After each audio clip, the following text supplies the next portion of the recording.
بسم الله الرحمن الرحيم. الحمد لله رب العالمين، والصلاة والسلام على رسوله الأمين وعلى آله وصحبه أجمعين. أما بعد، بەڕێزان خۆشەویستان، خۆشحاڵین جارێکی تر لە بەرنامەی گەشتێک لەگەڵ هاوڵان گەشتینەوە خزمەتتان کە بە پشتیوانی خوای گەورە لەم گەشتە هەوڵە دەین کە باسی یەک لەو بابەتە گرنگانە بکەین کە پەیوەندی بە مێژووی فەرموودە هەیە، ئەویش کە گرنگی پێدانی هاوڵانی پێغەمبەر درودی خوای لەسەر بی لەگەڵ سنەت، یعنی چۆن هاوڵە بەڕێزەکانی پێغەمبەر درودی خوای لەسەر بی چۆن مامەڵەیان کردووە لەگەڵ خودی فەرموودەکانی پێغەمبەر درودی خوای لەسەر بی، لەگەڵ سنەتی پێغەمبەر، لەگەڵ خودی پێغەمبەر درودی خوای لەسەر بی. وێ بەڕێزان، ئێمە خاڵی یەکەم ئەگەر باسی دەوافع و ئەو پاڵنەر و هوکارانەی کە وای لە هاوڵانی کرد کە بەڕاستی زۆر بە بایەخەوە و بە گرنگیەوە یعنی لەگەڵ سنەت و بڵێن گرنگی بە سنەت بدەن، ئەو هوکارانە چین یان لەبەر چی، یان ئەو پاڵنەرانە چین. ئەگەر بە ینی کورتی بە چەند خاڵێک باسی ئەمە بکەین، ئەویش ئەوەیە کە بەڕاستی خاڵی یەکەم ئەوەیە کە دافعی دینی و دافعی تەشریعی کە هەمومان دەزانین بڵێن کە سنەتی پێغەمبەر دووری خوای لەسەر بی خوای گەورە وەکو سەرچاوەی دووەمی شەریعەت، وەکو دین و وەکو وحی، وەکو تەشریع بوو پێغەمبەر دووری خوای لەسەر بی ناردووە. بۆیە بەڕاستی ئەمە هۆکارێکی سەرەکی ئەوە بووە کە هاوڵان بە وەکو دین، وەکو شەرع،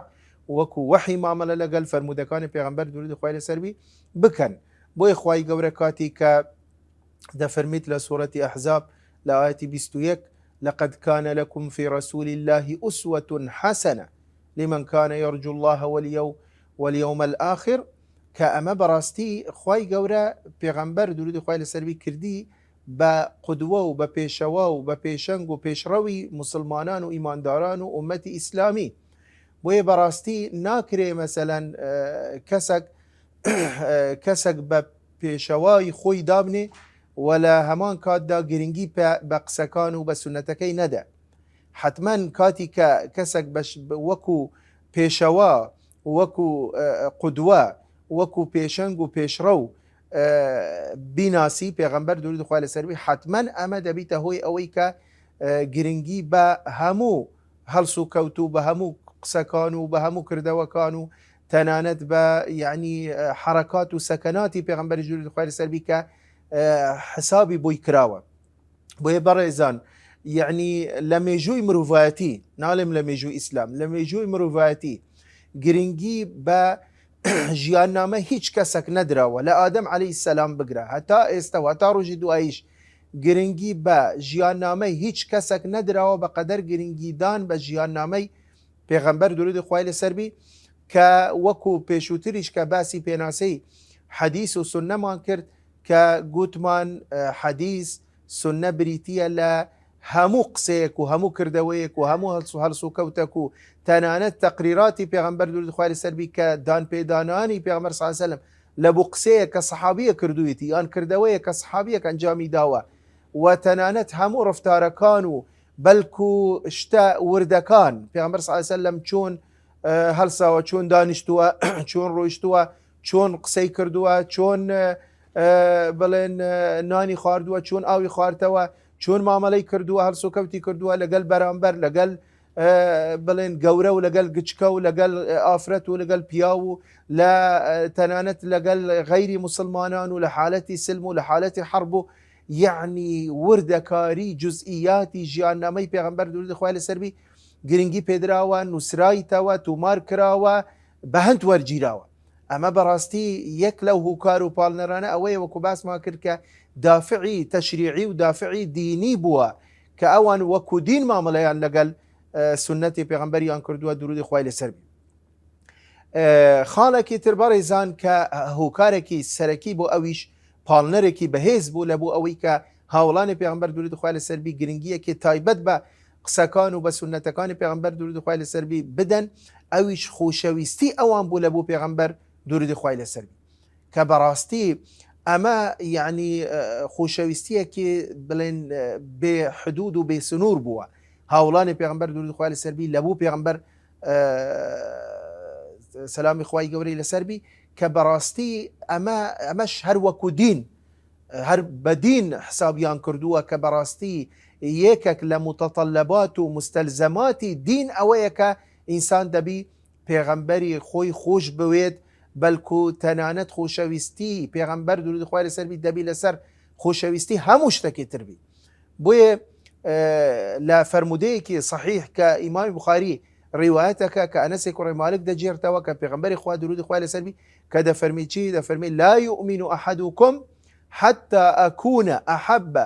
إليه من والده وولده والناس أجمعين. کە پێغەمبەر درودی خوای لەسەر بی لەبوو فەرمودەیە صحیحە دەفەرمێت من یعنی ئەو کەسە ئیمانی نییە، بڕوای نییە، ئیمانی تەواو نییە هەتا ئەو کاتەی کە منی لە دایک و باب و لە خوشک و برا و لە هەموو کەسێک زیاتر خۆش بوێت. ئەمە بوویە وەکو دین، یعنی وەکو متەطەلەبات و بڵێن مستەلزەماتی دین هاوڵانی پێغەمبەر صلی الله علیه وسلم بەو شێوازە پێغەمبەریان خۆش ویستیە و ئەوەی کە مەشهورە ئەویش هەر ئیمامی بوخاریمان بۆ دەجێرتەوە کە کاتی کە جارێک ئیمامی عومەر ڕەزامەتی خوای لەسەر بی دەفەرمیت کە فەرمووی یا رسول الله من ئەتوم لە هەموو شتێکم زیاتر خۆش دەوێت تەنیا لە نەفسی خۆم نەبی. ئەو جا پێغەمبەر صلی الله علیه وسلم فەرمووی هیچ تۆ ئیمانت تەواو نییە ئەی عومەر دەبی ئەتوو ئەمن لە نەفسی خۆشت زیاتر خۆش بوێت. ئەو جا ئیمامی عومەر فەرمووی ئێستا یا رسول الله من ئەتوو لە نەفسی خۆشم زیاتر خۆش دەوێت. ئەو جا فەرمووی الآن یا عومەر، الآن یا عومەر، ئێستا ئیمانت تەواوە ئەی عومەر. خۆشەویستی پێغەمبەر صلی الله علیه وسلم لە دینە بەڕێزان. بۆیە بەڕاستی یعنی لەبەر نەک تەنیا لەبەر خودی پێغەمبەر صلی الله علیه وسلم و کەسایەتی پێغەمبەر صلی الله علیه وسلم لەبەرەوە کە ئەمە حەبیب اللهە، خۆشەویستی خوایە، نێردراوی خوای گەورەیە، پەیامی خوای گەورەی پێیە، خەیر و خەڵقی اللهە. یعنی لەبەر ئەوەیە بەڕاستی دەبی ئینسانی ئیماندار، ئینسانی مسلمان پێغەمبەر صلی الله علیه وسلم لەسەرەوەی هەموو کەسێک بی لە ژیانی خۆیدا یعنی قسەی پێغەمبەر صلی الله علیه وسلم کردەوە و سنەتی ئەو پێش هەموو شتێک بی. بۆیە بەڕێزان خۆشەویستی هاوڵان لە بوو پێغەمبەر صلی الله علیه وسلم ئەمەش بەڕاستی پاڵنەرێکی بەهێز بوو بۆ ئەوەی کە ئەوان یعنی مامەلەیەکی ورد لەگەڵ فەرمودەکانی ئەو بکەن و بە گرنگی و بە بایەخەوە بڵێن مامەلە لەگەڵ سنەتی پێغەمبەر بکەن درودی خوای لەسەر بی. خاڵێکی تر بەڕێزان ئەویش کە پاڵنەرێکی بەهێزە بەڕاستی ئەویش تەعزیم و بە گەورەزانینی پێغەمبەر درودی خوای لەسەر بی لەلایەن هاوڵانی پێغەمبەر ڕەزامەندی خوای لەسەریان بی. ئەویش ئەوەیە بەڕاستی کە زۆر بە گەورە دەیان زانی، زۆر تەعزیم و بڵێن بە پیرۆزی و بە گەورەیی مامەلەیان لەگەڵ دەکرد. ئەمە بەڕاستی طبعاً یعنی هەر یەک لەو خاڵانەی بەڕێزان کە ئێمە قسەی لەسەرەکەینیان ئاماژەی پێ دەکەین، ئێمە نمونەیەک لەسەری دەینەوە یان بەڵگەیەک، وئیلا دەیان و لەوانەیە سەدان مووقف و بەڵگەی ئاەت و حەدیسی لەسەر بی ئەم خاڵانەی کە ئێمە ئاماژەی پێ دەکەین، بەڵام ئێمە لەبەر بڵێن کەمیکات یعنی هەر هەوڵە دەین لە هەر خاڵێک ئێمە ئاماژە بە چەند بەڵگەیەک و نیشانەیەک و یان چەند دەقێکی شەرعی و یان چەند ئاەتێک یان حەدیسێک بۆ ئەوەی کە بڵێن ڕوونی بکەینەوە کە ئەم بابەتە بەڕاستی یەکێکە لەو بابەتانەی کە بوویتە هۆی ئەوەی کە هاوڵانی پێغەمبەر درودی خوای لەسەر بی بڵێن گرنگی بە سونەتەکەی ئەو بدەن، ئەویش بە گەورەزانینی پێغەمبەر صلی الله علیه وسلم لەلایەن هاوڵان. طبعا من یەک بڵێن فەرمودەی دەهینمەوە لەسەر ئەم گەورە بە گەورەزانینی هاوڵان لە بۆ پێغەمبەر صلی الله علیه وسلم کە ئیمامی بوخاری ڕیوایەتە کە ئەویش کە فەرمودەیەکی صحیحە کە یەکێک لە هاوڵانی پێغەمبەر درودی خوای لەسەر بی کە ئەبوو مەسعودی ثەقەفیە. بەڕاستی ئەبوو مەسعودی ثەقەفی طبعا ئەم قسەی کە دەیکا ئەو کاتە هیچ تۆ مسلمان نەبوو. طبعا ئەبوو مەسعودی ثەقەفی کە زعیمی بەنی ثەقیف بووە کە یەکێک لە قەبائیلە گەورەکانی عەرەب بووە لەو سەردەمە كاتي باسي أودك كوكو مفاوض تشوبوا لقلب پیغمبر صلى الله عليه وسلم لصلح حديبية طبعا يعني زعيمك زور قوربوا وتنانت هيك كلو كساني كأم آتا لدر حق أو لأخواي قورة لسال زماني كافران دفرميت ولولا نزل هذا القرآن على رجل من القريتين عظيم كاتي كافران ببروايان قليان ذكر ديان قوت أم قرآن دابزي وبوسر محمد كسكي يعني آسائية وكسكي نخوين دوارة وكسكي يعني قورة ودصلات دار نية خواقبات بقرآن بوسر كسانة كزور بناوبانغو ديارو دصلات دار بون أو وقتي إماش إيمان من دهينا طبعا كما بس يان بي أوية كقرآن بو أبو مسعودي ثقافي أقر لبو أو دابزي بو إيما بروامان بإيمان بروامان بقرآن وبإسلام دهينا بوي ليرا برزان أبو مسعودي ثقافي كباسي أو حالته دا فرميت كاتي كمن تشوم وكو مفاوض لقال مسلمانان لابو صلحي حديبية كاتي كقراوة لابو ناو قريش أمقسي أبو مسعودي ثقافية كفرموي أي قوم والله لقد وفدت على الملوك ووفدت على قيصر وكسرى والنجاشي فرموي أي قوم أي خلشينا والله خو ايوه دزانن من زور شوي ما سرداني زور مليكو باشام كردوه وشوي ما لاي قيصر كسرى ونجاشي بلام دفرميشي والله ما رأيت ملكا قط يعظمه أصحابه ما يعظم أصحاب محمدا دفرميت والله من نمدت هيج ملكة ك بلين أواني كلدور بري وأواني كبشويني كوتينا كاشون كوتي وكاني أو ندب قوري بزانن بقدر هاولاني پیغمبر درود خواه سربي كأو ندب قورا ما عمل لقل پیغمبر كان لقل محمد كان وبقورا دزانن دعاء فرموي والله إن تنخم نخامة إلا وقعت في كف رجل منهم فدلك بها جلده وجهه وجلده ده فرميت والله ترانت كاتي كبيغمبر صلى الله عليه وسلم كمحمد تفكي ذكرت أم تفكي أو آواء ندك وتسرزوي هاولان رايان ذكرتو وبدست خوان ديان قرتو ولدمو چاو لبيست خواني عند دو بلين وكو بيروزي وكو قوري وكو تبرك أو جاد فرميت وإذا توضأ كادوا يقتتلون على وضوئه ده فرميت كاتي كدمديد محمد صلى الله عليه وسلم كدسنوي جاقري أو أن دچون أو برماوي أو آوي برماوي پیغمبر صلى الله عليه وسلم دچون شريان دا كلا سري بو أوي كأو آوا خوان بلين لا دمو چاو لا بيستو لا بلين پرچي خوان بدن لا شي خوان بدن بو أوي ك بلين وكو تبرك وكو قوري أو أن لبو پیغمبر درود خوان سري وإذا تكلم خفضوا أصواتهم عنده وكاتي كدمديد پیغمبر صلى الله عليه وسلم محمد كقسيدك همو اوانتر بيدنگن بن هيج قسناك الله فرمودتر هاتوك ده فرميت كأن على رؤوسهم الطير ده فرميت كاتي كبيغمبر صلى الله عليه وسلم كقسيدة كرت وكو اويا كابلين طير بالندلس السري ام هاولانا نشتوها طبعا اما كنايته لسر اويك اوانا يك جولش يعني ندبو كاتي كبرامبر پیغمبر دور خوالي سربي كدادا نشتن كبيغمبر صلى الله عليه وسلم قسيدة كرت هموان چاویان لچاوی پیغمبر صلی الله علیه وسلم تماشیان دکردو یک جولشیان ندکرد كأن على رؤوسهم الطير كأنما بالنده لسر سريان نشتوه بوی اما براستي اما قورئية بقورزانين پیغمبر درود خواهي لسر بي او جاد فرميت وما يحدون النظر إليه تعظيما له فرميت والله تماشم دكرت او هاولانا وهاوريان ندداوا چاویان لچاوی پیغمبر درود خواهي لسر بي او انده بريكي بجواني بهيبته بوقاره دادا نشتن وندى جولانا احتراما وتقديرا ويعني وكو ريزك وكو تقديرك وكو قوريك لبو پیغمبر درود خواه لسربي بوي بريزان براستي ام بقورزانين پیغمبر صلى الله عليه وسلم امش يكك بو لو خاله قرنگانه ويا لو بلين هوكاره بلين بهزانك واللي كرت صحابي پیغمبر صلى الله عليه وسلم قرنگي بها مشتق بدن كاتيكا مادام من الان پیغمبر ودرود خواه سربي دركوتبي وخالي چارم وبلين كوتاي طبعا كأما خالة سركية كان براستيكا بڵێن هۆکاری ئەوەن کە هاوڵانی پێغمبەر درود خوا لەسەر بی زۆر گرنگیان بە سنەتەکەی پێغمبەریان داوە ئەویش ئەوەیە کە ئەو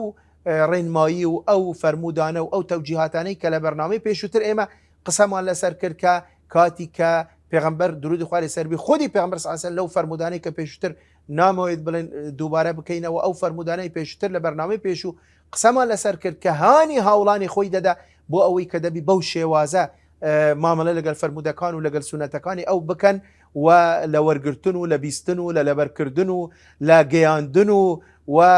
لە بڵێن هەڕەشەکردنیان و یان ترساندنیان لەوەی کە ئەگەر بێت و دڵنیان لەبی لە فەرمودەکە نەجێرتەوە و بە حەزەر و بە ترس و لەرزەوە لەگەڵ فەرمودەکان و مامەلە لەگەڵ فەرمودەکانی ئەو بکرێ و ئەو فەرمودانش بەڕاستی هەمویان هۆکاری ئەوە بوون پاڵنەری ئەوە بوون بەڕاستی کە بڵێن هاوڵانی پێغمبەر درود خوا لەسەر بی زۆر بە گرنگی مامەلە لەگەڵ فەرمودەکانی ئەو بکەن. بۆیە بەڕێزان ئەوەی کە بڵێن ئەمە وەکو پێشەچەیەک وەکو مقدمەیەک من ویستم بۆ ئەوەی ئەم خاڵانەی کە لەمە و پاش من قسەی لەسەرەکەم بۆ ئەوەی بەڕاستی بۆمان دەرکەوی کە ئەوان بۆیە بەو شێوازە مامەڵەیان دەکرد لەگەڵ فەرمودەکان و لەگەڵ سونەتەکانی پێغمبەر درود خوا لەسەر بی لەبەر ئەم هۆکار و لەبەر ئەم پاڵنەرانەی کە بڵێن لە وەکو سەرەتایەک و وەکو پێشەچەیەک و مەدخەلەک ویستم بڵێن بەوە دەست پێ بکەم. بۆیە بەڕێزان ئێمە ئەگەر بین باسی ئەوە بکەین ئایا چۆن یعنی ئەو بەڵگە چین یان ئەو نیشانانە چین کە بۆمان دەیسەلمێنی کە بەڵێ هاوڵانی پێغمبەر درود خوا لەسەر بی زۆر بە گرنگی مامەڵەیان لەگەڵ سنەتەکان و لەگەڵ فەرمودەکانی پێغمبەریان دەکرد درود خوا لەسەر بی کە ئەمانە چین چونکە بەڕاستی لێرە بەڕێزان یعنی قسەیەکی زۆر بڵێن بێمەعنا هەیە و قسەیەکی زۆر بڵێن بێبەڵگە و بڵێن یعنی لاواز هەیە کە بەڕاستی جار یعنی لێرە و لەوەی جاروە هەیە دەبیستین خەلکانێک مەسەلەن کاتی کە دەیانەوێت پێگەی سنەتی پێغمبەر درود خوا لەسەر بی لاواز بکەن بۆ ئەوەی کە لە پێشچاوی مسلمانان کەمی بکەنەوە ڕێزگرتن لە بوو سنەتەکان و لە بوو فەرمودەکان و یان مەسەلەن جورئەتدان بە خۆیان کە هەر فەرمودەیە کە ئەگەر بە عەقلیان نەگری و ئەگەر یعنی لی تێنەگەهن کە ڕەدی بکەنەوە و زۆر بە شێوازێکی زۆر سادە و ساکار و بڵێن بە بەسیتەوە مامەلە لەگەڵ فەرمودەکانی پێغمبەر درود خوا لەسەر بی بکەن کە قسەیەک دەگوترێ وەڵا هاوڵانی پێغمبەر درود خوا لەسەر بی کە یعنی سنەتەکان و فەرمودەکانی پێغمبەر بە دینیان نەزانیوە بۆیە نەیان پاراستووە. یعنی ئەم قسە چەند جارێک من خۆم بیستیمە بەڕاستی لەلایەن کەسانە کە بەڕاستی زۆر بێ ئاگان بەداخەوە کە زۆر بڵێن نەفام و نەشارەزان و جاهێلن بەڕاستی لە مێژووی سنەت و لە مێژووی فەرمودەکانی پێغمبەر صلی الله علیه و سلم لە ژیاننامەی هاوڵان و شوێنکەوتووەکان و سەلەفی صالح و یعنی مێژوویان نەخوینتەوە بەڕاستی ئەوانە لە نزیکەوە لە دوورەوە بێ ئاگان لە مێژووی ئیسلام بۆیە بەڕاستی ئەم قسەیە دەکەن کە وەڵاهی ئەوان بەدینیان نەزانیوە بۆیە نەیان پاراستووە. طبعا عکسی ئەم قسەیە تەمامەن ڕاستە. بەڕاستی ئەو بەرنامانەی کە ئێمە پێشتر و ئێستش بەردەوامین چەند زنجیرە بەرنامەیە کە دەمانەوێت لەسەر ئێمە قسە بکەین بەڕاستی ئەمە وەکو دەڵێن قەترەیەکە لە دەریایەک لەوەی کە بەڕاستی ئەگەر یەکێک بێوێت بە قۆڵی بچی یعنی تەواو نابی قسەکردن لەسەر ئەم بابەتە مێژوویە ئیتر مێژوویەکی زۆر گەورە و فراوان و دوور و درێژە بەڕاستی ئەوەی کە یعنی زانیاری زۆر سادە و ساکار و کەمی هەبی لەسەر مێژووی سنەت و مێژووی ئیسلام بەڕاستی بە هیچ شێوازێک ئەم قسەیە ناکە بەڵکو پێچەوانەکەی 100% ڕاستە. بەڵێ هاوڵانی پێغمبەر درود خوا لەسەر بی و ڕەزامەندی خوای لەسەر هاوڵان بی شوێنکەوتووەکان و زانایان و ئیمانداران و مسلمانان لە سەرەتای ئیسلامەوە گرنگیەکی ئەوەندە یعنی زۆریان بە سنەتیان داوە و فعلەن بە دینیان زانیوە بۆیە پاراستیوانە بۆیە بەو شێوازە مامەڵەیان لەگەڵ کردووە بۆیە بە وردی بە حەزەرەوە مامەڵە لەگەڵ فەرمودەکانی پێغمبەریان کردووە درود خوای لەسەر بی. بۆیە بەڕێزان خاڵی یەکەم ئێمە بە چەند خاڵێک طبعا ئەو بڵێن لە بەرنامەی داهاتوش لەوانەیە بڵێن هەر لەسەر ئەم بابەتە ئێمە قسە بکەین بە چەند خاڵێک یعنی باسی ئەم بابەتە دەکەین لە هەر خاڵێک نمونەیەک دوو نمونە دەهینمەوە. خاڵی یەکەم بەڕێزان ئەویش ئەوەیە کە بەڕاستی هاوڵانی پێغەمبەر ڕەزامەندی خوای لەسەر بی زۆر پەروش بوون بۆ ئەوەی کە لە مەجالسی پێغەمبەر درودی خوای لەسەر بی حاضر بن، یعنی زۆر پەروش بوون بۆ ئەوەی کە هەوڵیان دەدا بۆ ئەوەی کە یعنی تەنانەت یەک فەرمودەش لە دەستیان نەچی، ئەگەر چی کە سەحابەش وەکو هەموو مسلمانان وەکو هەموو کەس هەر یەک لەوانە التیزاماتی تری خۆیانیان هەبوو، هەر یەک لەوانە ئیش و کاری خۆیانیان هەبوو، هەر یەک لەوانە خێزاندار بوون و ماڵ و منداڵ و مەشغەلەتی خۆیانیان هەبوو، بەڵام ئەو جاش هەوڵیان دەدا کە زۆرترین کات بچنە خزمەت پێغەمبەر درودی خوای لەسەر بی و لە خزمەتی بن و ڕاستەوخۆ فەرمودەکان لەو وەربگرن. یەک لەو نمونانە بەڕێزان کە ئیمامی بوخاری دەجێرتەوە کە باسی ئیمامی عومەری کوڕی خەتابەکە کە عومەری کوڕی خەتاب ڕەزامەندی خوای لەسەر بی یەکێک بوو لەو هاوڵانەی کە حەزی لێبوو تەنانەت یەک حەدیسیشی لە دەست نەچی و وەکو گوتیشمان لەبەرەوە ئەو پێی ناکرێ خۆ ممکن نییە ڕوژانە لە بەیانی هەتا ئێوارە لە خزمەت پێغەمبەر بی درودی خوای لەسەر بی ئەدی چ بکە لێرە لەو بینە هەر دەستی چ دەکە کە بوخاری بوومان دەجێرتەوە هەر دەستی ڕێککەوتنێک دەکە لەگەل یەکێک لە دراوسەیەکانی یەکێک لە جیرانەکانی دەڵێ طبعا ئەویش ئەنساری بووە دەڵێ وەرە من دەزانم توش مسلمانی و زۆر حەزت لێ و پەروشی بۆ ئەوەی کە ڕۆژانە بچێ خزمەت پێغەمبەر درودی خوای لەسەر بی بەڵام چۆن من پێم ناکرێ هەموو ڕۆژ بچمە خزمەت پێغەمبەر درودی خوای لەسەر بی ئەتوش پێت ناکرێ بۆیە بوو من و تۆ ڕێککەوتنێک نەکەین چییە ئەو ڕێککەوتنە یا عومەر فەرمۆی ئەو ڕۆژەی کە من دەچمە خزمەت پێغەمبەر درودی خوای لەسەر بی ئەتوو خەریکی ئیش و کار و مەشغەلەتی خۆت بە من لە بەیانیەوە دەچم هەتا ئێوارە دوای کە گەڕامەوە شەو وەرە لام هەرچی من بیستیمە بینیمە لە پێغەمبەر درودی خوای لەسەر بی بوو دەجێمەوە بەڵام بەمەرجێک بوو بەیانی ئەتوو ئەمن دەچم خەریکی ئیش و کار و مەشغەلەتی خۆم دەبم ئەتوو بڕۆ خزمەت پێغەمبەر درودی خوای لەسەر بی بەڵام دوای ئێوارە کە گەڕایتەوە دێمەلات هەرچی بیستیتە هەرچی بینیتە هەرچی هەڵسو کەوت لە پێغەمبەر صلی الله علیه وسلم هەرچی فەرموویتی هەرچی صیفەت و ڕفتاری پێغەمبەر صلی الله علیه وسلم کە لەو ڕۆژە بینیت بی دەبی بووم بجێڕیەوە بۆ ئەوەی لە دەستم نەچی یعنی بەڕێزان بزانە ئەمە چ گرنگی پێدانەکە ئەمە ئەگەر بەدین نەیزانی بی ئیمامێکی وەکو ئیمام عومەر سەحابە شێوازێکی گشتی آخر چ جیاوازیەکە یعنی ئەگەر تەنیا وەکو سەرکردەیەک وەکو قائیدێک وەکو پێشەوایەک بوو سەردەمی خۆیان ئەگەر وەکو قسەکانی ئەو فەرمودەکانی ئەو کرداوەکان و بڵێن ڕفتارەکانی ئەو وەکو دین مامەلەیان لەگەڵ نەکردبی وەکو شەرع و وەکو وەحی بوو بەو شێوازە مامەلە دەکەن بۆیە بەڕێزان ئەمە بەڕاستی خاڵێکی گرنگە مەسەلەن نمونەیەکی تر کە ئیمامی ترمذی بوومان دەجێرتەوە کە حەدیثێکی صحیحە کە ئەنەسی کوڕی مالک دەجێرتەوە لە سەردەمی پێغەمبەر صلی الله علیه وسلم کە دەفەرمێت دوو برا هەبوون لە سەردەمی پێغەمبەر درودی خوای لەسەر بی یەکێکیان بەردەوام دەچوو ئیش و کاری دەکرد بڵێن کەسابەتی دەکرد ئەوێ تر هیچ ئیش و کار و کەسابەتی نەدەکرد ڕۆژانە دەچوو خزمەت پێغەمبەر درودی خوای لەسەر بی بۆ ئەوەی کە ڕاستەوخۆ لە پێغەمبەر صلی الله علیه وسلم حەدیث وەربگری و قسەکانی ئەو وەربگری و لەبەری بکە و بیگەینیت و بنووسەوە دەفەرمێت براکەی هەموو جار پێی دەیگوت کاکە ئەتوش وەرە لەگەڵم ئیشکە معقول نییە بەس من ئیش بکەم ئەتوش هەر ڕۆژانە بچێ خزمەت پێغەمبەر صلی الله علیه وسلم ئیتر ئەو هەر بەجێ نەدەکرد هەر دەچوو خزمەت پێغەمبەر صلی الله علیه وسلم بەس تەنیا براکەی کەسابەتی ئەو ماڵەی دەکرد و ئەو ماڵەی بەڕێوە بەدەبرد ئەو براکەی برا کاسبەکەی دەچتە ڕۆژێک لە ڕۆژان دەچتە خزمەت پێغەمبەر صلی الله علیه وسلم شکایەتەکە دەفەرمێت یا رەسوڵ الله من هاتیمە شکایەتەکەم ئەو براکەم ڕۆژانە دێتن هیچ ئیش و کارێک ناکە هەرچی ئیش و کاری ئەو مالەیە لەسەر شانی منە پێ بڵێ بەلکو ئەوش بێتن ئیش و کارێک بکە لەگەڵ من معقول نییە هەموو ڕۆژێ ئەو بێت بە بیان و ئەوەی کە بێتە مەجلیسی بێتە خزمەت و بێتە مەجلیسی تو بۆ ئەوەی حەدیث لە جەنابەت وەربگری لێرەدا بەڕێزان دیقەت بدە لە وەڵامی پێغەمبەر صلی الله علیه وسلم لە بۆ ئەم برای ئەم کەسە طبعا لەوانەیە زۆر کەس لە ئێوە وا بیر بکەتەوە یان وا بزانی کە پێغەمبەر صلی الله علیه وسلم خۆی لە تو لێ تۆڕە کردووە لە براکە و یان پێی گوتووە هەستا توش بڕۆ یارمەتی براکەت بدە ئیش و کار بکە چۆن دەکرێت ئەتۆ هیچ ئیش نەکەی بەڵام بەعکسەوە پێغەمبەر صلی الله علیه وسلم ڕۆی لە برا کاسبکارەکەی کرد نەکرد ڕۆی لە براکەی تری کرد کە ڕۆژانە دێتە خزمەتی ئەو بڵێن فەرمودەکان لێ وەرەگری ڕۆی لە برا کاسبکارەکەی کرد فەرمووی لعلك ترزق به الله أكبر فەرمووی لعلك ترزق به، فەرمووی ئەتو وازی لێ بینە، واز لە برایەکەت بینە، زۆر زەختی لێ مەکە، خۆت لێ تۆڕە مەکە، وازی لێ بینە چێ دەڵێتن ئەو ڕستقەی کە خوال و توش دەنێری بەهۆی ئەوەی نییە کە براکەی تۆ ڕووجانە دێت حەدیث وەرەگری. الله یعنی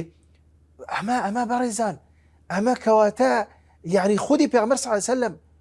ئەمە پەیامەکە مەسیجەکە لە بوو سەحابە، لە بوو هاوڵان، لە بوو